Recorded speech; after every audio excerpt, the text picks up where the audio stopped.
আসসালামু আলাইকুম রহমতুল্লাহ। বিসমিল্লাহ, আলহামদুলিল্লাহ, ওয়াসসালাতু ওয়াসসালামু আলা রাসূলিল্লাহি ওয়া বা'দ। সর্বপ্রথম আল্লাহ তাআলার দরবারে শুকরিয়া আদায় করে নিচ্ছি, যার অশেষ কৃপায় দীর্ঘদিন ধরে একটি বিষয় পর্যালোচনা করব বলে চিন্তা করেছিলাম। আজকে তিনি আমাকে সেটির তৌফিক দান করেছেন, আলহামদুলিল্লাহ। দুরূদ ও সালাম পেশ করছি বিশ্বমানবতার মুক্তির দূত, বিশ্বমানবতার মুক্তির দিশারি, সর্বকালের সর্বশ্রেষ্ঠ মহামানব নবী করিম সাল্লাল্লাহু আলাইহি ওয়াসাল্লামের উপর। জান্নাতের সর্বোচ্চ মাকাম কামনা করছি সে সকল শহীদ ভাই বোনদের, যারা আল্লাহর জমিনে আল্লাহর দিন বাস্তবায়নের কথা বলতে গিয়ে তাদের বুকের তাজা রক্ত জমিনে ঢেলে দিয়েছেন। আল্লাহ তাদেরকে জান্নাতের সর্বোচ্চ মাকাম দান করুন।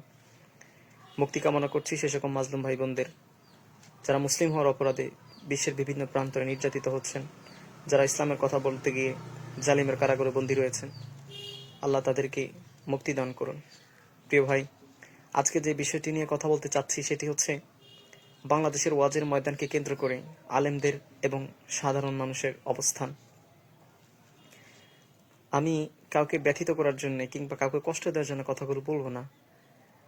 আমি যতটুকু পর্যালোচনা করেছি, যতটুকু এই ময়দানকে নিয়ে স্টাডি করেছি, তার উপর আমি আমার চিন্তাধারাকে উপস্থাপন করব।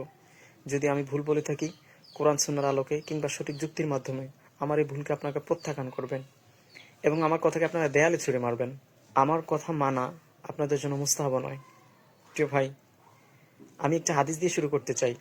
সেটি হচ্ছে সুনান তিরমিজির 48 নং পরিচ্ছেদের বাবু মা জাআ ফির রিয়াই ওয়াসসুমআতি অধ্যায়ে উল্লেখিত 2382 নং হাদিস। এই হাদিসটি খুব সেনসিটিভ। এই হাদিসের প্রতিটি কথা খুবই ভয়ঙ্কর। এই হাদিসটি আবু হুরায়রা রাদিয়াল্লাহু আনহু বর্ণনা করার সময় তিনি তিনবার বেহুশ হয়ে পড়েছিলেন। এই হাদিসে বলা হয়েছে আল্লাহ তাআলা কিয়ামতের ময়দানে 3 শ্রেণীর মানুষকে দিয়ে সর্বপ্রথম জাহান্নামকে প্রজ্বলিত করবেন। তার মধ্যে এক শ্রেণীর হচ্ছে আলেম। একটু চোখ বন্ধ করে চিন্তা করুন, যে আলেমদের ব্যাপারে বলা হয়েছে ইন্নাল উলামা ওয়ারাসাতুল আনবিয়া, তারা নবীগণের ওয়ারিস।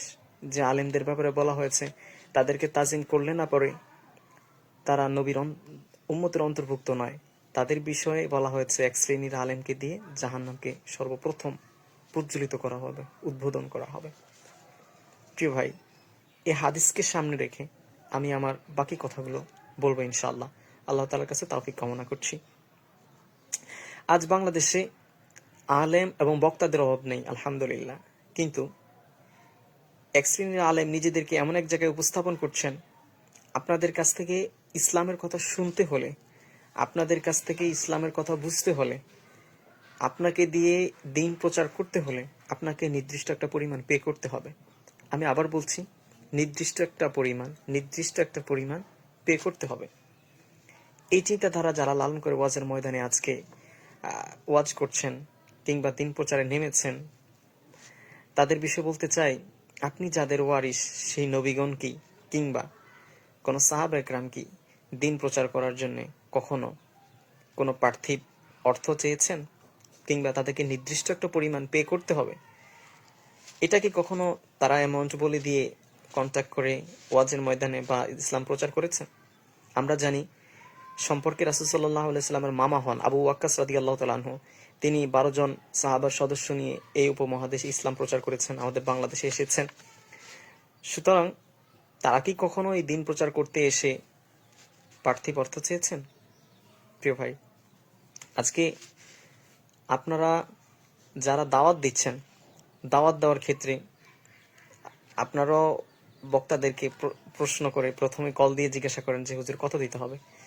বিষয়টা কত ভয়ঙ্কর পর্যায়ে চলে গেছে। তিনিও নির্লজ্জের মতো বলে দিচ্ছেন এত দিতে হবে, এবং কেউ কেউ ইঙ্গিতে বলছেন যে অমুক জায়গায় এত দিয়েছে, আপনারা এত দিতে হবে। আমি একটু খোলাসা করে বিষয়গুলো উপস্থাপন করছি, আপনারা ক্ষমাসুন্দর দৃষ্টিতে দেখবেন। তাহলে যারা দাওয়াত দিচ্ছেন তারাও দাওয়াত দিচ্ছেন জনপ্রিয়তা দেখে। প্রিয় ভাই, আপনারা দাওয়াত দেওয়ার ক্ষেত্রে বক্তার বা আলোচকের জনপ্রিয়তা না দেখে আপনারা তাদের কোরআন সুন্নার ইলমের গভীরতা দেখুন, আপনারা তাদের ফরহেজগারিতা দেখুন। আপনারা কেউ কেউ দাওয়াত দিচ্ছেন শারীরিক গঠন দেখে, 22 ইঞ্চি বক্তা, 27 ইঞ্চি বক্তা। হ্যাঁ, তাদের যদি দিন সম্পর্কে যদি গভীর জ্ঞান থাকে আপনারা তাকে দাওয়াত দেন, কিন্তু শুধুমাত্র মাহফিলে মানুষ বেশি হবে, ওয়াজের ময়দানে মানুষ বেশি হবে, এটাকে উপলক্ষে আপনারা বক্তা, যে জনপ্রিয় বক্তাদেরকে দাওয়াত দিচ্ছেন, এটা কিন্তু বাংলাদেশে একদম একদম স্বাভাবিক বিষয় হয়ে গেছে। কোনো মানুষ গুনাহের কাজ করতে করতে করতে করতে অপরাধ করতে করতে একটা সময় তার কাছে এটা বৈধ মনে হয়, জায়েজ মনে হয়। আর আল্লাহ তাআলা যখনই সেটাকে জায়েজ মনে হয়, আল্লাহ তাআলা তাদের উপরে সেই অভিশাপটাই চাপিয়ে দেন। আজকে আমরা সেই অভিশাপে অভিশপ্ত হয়েছি। প্রিয় ভাই, এই ওয়াজের ময়দানকে যিনি প্রসারিত করেছেন, এই ওয়াজের ময়দান বলতে আমরা যাকে চিনতাম, শহীদ আল্লামা দেলোয়ার হোসেন সাইদি রাহমাহুল্লাহ, আপনারা তাকে অনেকে ভালোবাসেন, তাকে দেখে দেখে এই ময়দানে এসেছেন, তার ওয়াজ শুনে শুনে আপনারা আলোচনা শিখছেন, তাকে মনে প্রাণে ধারণ করছেন, লালন করছেন। অথচ তিনি কি বলেছেন যে আমাকে নির্দিষ্ট পরিমাণ দিতে হবে। প্রিয় ভাই, আমি বলতে চাচ্ছি যে দিন প্রচারের উদ্দেশ্য যদি হয় টাকা ইনকাম করা, তাহলে প্লিজ আপনারা এখানে আসিয়েন না। দাওয়াত দেওয়ার ক্ষেত্রে কিতাবগত যোগ্যতা, লৌঘাগত যোগ্যতা, নাহু, সরফ, বালাগাত, মান্তিক এবং ফিকাগত দক্ষতা তার কতটুকু আছে সেটা দেখে আপনারা দাওয়াত দিন। এই দক্ষতা না থাকার ফলে আপনারা বলবেন যে যারা অপরিপক্ক হয়ে এই তাফসিরের ময়দানে আলোচনা করছেন, আমরা এমন এমন কাউকে দেখেছি যে তিনি ওয়াজের ময়দানে দৌড়ে বেড়ান, ওয়াজের ময়দানে ঘুরে বেড়ান, অথচ নিজের জামাতে সে 6 থেকে 7 সাবজেক্টে ফেল। প্রিয় ভাই, তাহলে আপনারা দাওয়াত দেওয়ার ক্ষেত্রে কোন বিষয়টি লক্ষ্য করছেন? আজকে এই যে দিনের ক্ষেত্রে অপরিপক্ক আলোচনা করার ফলে এই সমাজে কি পরিমাণ যে একটা প্রভাব পড়ছে সেটা যদি একটু চিন্তা করেন, সেটা যদি একটু জানার চেষ্টা করেন, আপনাদের ঘুম হারাম হয়ে যাবে। সত্যি আপনাদের ঘুম হারাম হয়ে যাবে। আপনারা জানেন বাংলাদেশে দিন দিন নাস্তিকদের পরিমাণ বেড়ে চলছে। এই সংখ্যাটা জেনারেল লাইনে বৃদ্ধি পাচ্ছে। এর একমাত্র কারণ হচ্ছে তাদের কাছে আল্লাহ যে বিজ্ঞানময় কোরআনের কসম খেয়েছেন, সেই বিজ্ঞানময় কোরআনের কথা তাদের কাছে পৌঁছাচ্ছে না। কোরআন সম্পর্কে, হাদিস সম্পর্কে যে সঠিক ধারণা, সেটা তাদের কাছে পৌঁছাচ্ছে না। তাদের কাছে না পৌঁছানোর ফলে তারা যদি ওয়াজের ময়দানে দিকে তাকান, তারা যদি কোনো আলেমদের আলোচনা শুনতে চান, সেখানে তারা কি দেখেন? তারা দেখেন দুনিয়ার পার্থিব কিচ্ছা কাহিনী, কোরআনেরও না, বাপ দাদার কিচ্ছা কাহিনী, এবং এক আলেম আরেকজন আলেমের বিরুদ্ধে হুঙ্কার, তারা এগুলো দেখতে পান। এবং আপনারা বলবেন যে এই নাস্তিক মানে দিন দিন বেড়ে যাওয়ার পেছনে আসলেই কি এই আলেম সমাজের একটা অংশ দায়ী? আমি বলবো হ্যাঁ, একটা অংশ দায়ী। আপনারা বলতে পারেন যে ঠিক আছে, আপনি প্রমাণ উপস্থাপন করুন। তাহলে বলছি, আপনি শুনেন। আপনারা হয়তো অনেকে জানেন আমি নরসিংদী জামিয়া কাসিমিয়া কামিল মাদ্রাসায় পড়াশোনা করছি এখনো। তো পাশাপাশি আমি কলেজে বাংলা নিয়ে অনার্স করার জন্য ভর্তি হয়েছিলাম। তো কলেজে যাওয়ার পর সেখানে আমার একটা ক্লাসমেট ফ্রেন্ড, তার নাম বাবা মা রেখেছিলেন রাকিবুল ইসলাম। সে এবং আমার ক্লাসমেট যারা ভাই বোনরা আছেন, তারা সবাই কিন্তু এখন আমার এই আইডিতে আছেন, আমার ফ্রেন্ড লিস্টে আছেন। তারা হয়তো আমার বিষয়গুলো শুনবেন। তো তার বাবা মা তার নাম রেখেছিলেন রাকিবুল ইসলাম, কিন্তু সে নাস্তিক্যবাদী চিন্তা লালন করে সে তার নিজের নাম দিয়েছে গোজেন।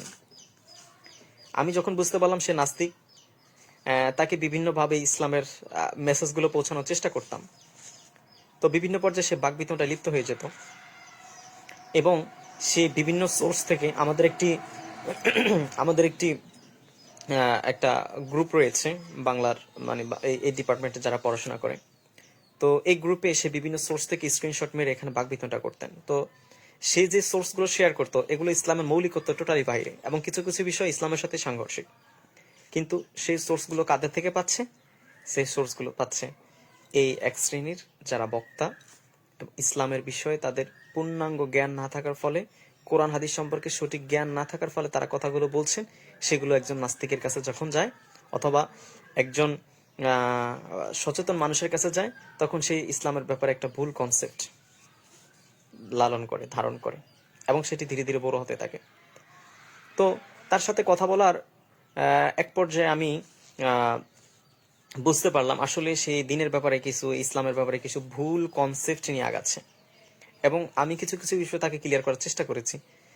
তবে সে যে কনসেপ্টগুলো লালন করছে, শুনতেছে, আমি তখন তাকে বলেছিলাম যে তুমি এদের আলোচনা শুনো, তো আসলে এদের আলোচনা তুমি শুনিও না। আমার বলতে হয়েছে যে এই আলেমদের আলোচনা তুমি শুনিও না, তুমি এদের আলোচনা শোনো, তুমি এই বইগুলো পড়ো। আমি তাকে এইভাবে বলতে হয়েছে, কারণ এই ওয়াজের ময়দানটাকে নষ্ট করে ফেলেছে এক শ্রেণীর আলেমরা।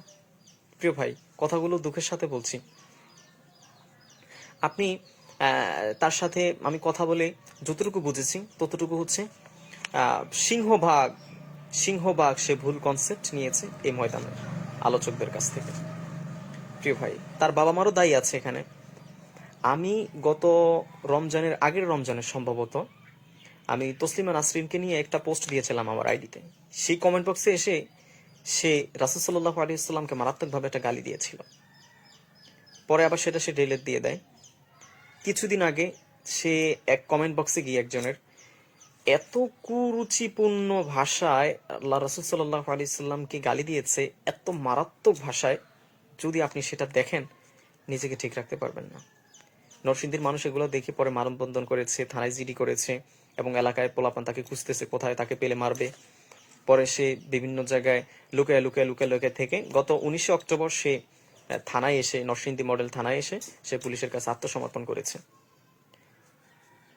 এখন বিষয় হচ্ছে, সে কি নাস্তিক্যবাদী একজন মুসলিম থেকে, তার বাবা মুসলিম, তার বাবা মা তার সুন্দর একটি নাম রেখেছেন, সে মুসলিম থেকে নাস্তিক্যবাদী চিন্তা চলে যাওয়ার পেছনে আপনাদের আলেম সমাজের যদি 2% হচ্ছে দায়বদ্ধতা থাকে, আপনার আল্লাহর দরবারে এটার জবাব দেওয়ার জন্য তৈরি থাকেন। কিয়ামতের ময়দানে আল্লাহ তাআলা যখন আপনাকে প্রশ্ন করবে, এটার অ্যান্সার দেওয়ার জন্য আপনারা নিজেদেরকে প্রস্তুত করেন প্রিয় ভাই। পরিশেষে যে বিষয়টি বলতে চাচ্ছি সেটি হচ্ছে, বিভিন্ন দেশে আলেমদের আলোচনা শুনে অমুসলিমরা ইসলাম ধর্ম গ্রহণ করছেন, কাফেররা ইসলাম ধর্ম গ্রহণ করছেন, নাস্তিকরা এসে ইসলাম ধর্ম গ্রহণ করছেন। আর আমাদের দেশে এই আলোচনা শুনে একটা সিংহভাগ জেনারেল লাইনের শিক্ষিত মানুষ তারা তৃপ্তি পাচ্ছেন না। তারা ইসলাম সম্পর্কে বিজ্ঞানময়, কোরআনের বিজ্ঞানময় কথাগুলো তারা শুনতে পাচ্ছে না, যার কারণে তারা কোন পথ বেছে নিয়েছে, তারা এটা ব্যাপারে এই ভুল ধারণা নিয়ে বড় হতে হতে হতে এক সময় এটা যখন মহামারী আকারে ধারণ করে তখন তারা এই দিন থেকে সরে যায়। প্রিয় ভাই, পরিশেষে বলতে চাই, আমি খুব অগোছালোভাবে এসেছি। আমি যে আলোচনা করেছি বা যে কথাগুলো আজকে পর্যালোচনা করেছি, এর মধ্যে যদি কোনো ভুল ভ্রান্তি হয়ে থাকে আপনারা ক্ষমা সুন্দর দৃষ্টিতে দেখবেন। আমি আল্লাহর কাছে ক্ষমা চাচ্ছি, আল্লাহ যেন আমাকে ক্ষমা করেন। প্রিয় ভাই, আপনারা যারা ওয়াজের ময়দানে আছেন, দিন সম্পর্কে যদি আপনাদের গভীর জ্ঞান না থাকে আপনারা দয়া করে এটা স্কিপ করুন, পড়াশোনা করে আর পরবর্তীতে আসুন। আর যারা কোরআন হাদিস সম্পর্কে গভীর জ্ঞান রাখেন, প্রিয় ভাই, আপনারা রাসূল সাল্লাল্লাহু আলাইহি সাল্লামের এই হাদিসকে সামনে রেখে আপনারা আলোচনা করুন, নিয়মিত আত্মসমালোচনা করুন। আমি ছোট মানুষ, আমার কথায় যদি কেউ ব্যথিত হন আমি আন্তরিকভাবে ক্ষমা প্রার্থনা করছি। আসসালামু আলাইকুম রহমতুল্লাহ। আসসালামু আলাইকুম রহমতুল্লাহ। বিসমিল্লাহ, আলহামদুলিল্লাহ, ওয়াসসালাতু ওয়াসসালামু আলা রাসূলিল্লাহি ওয়া বা'দ।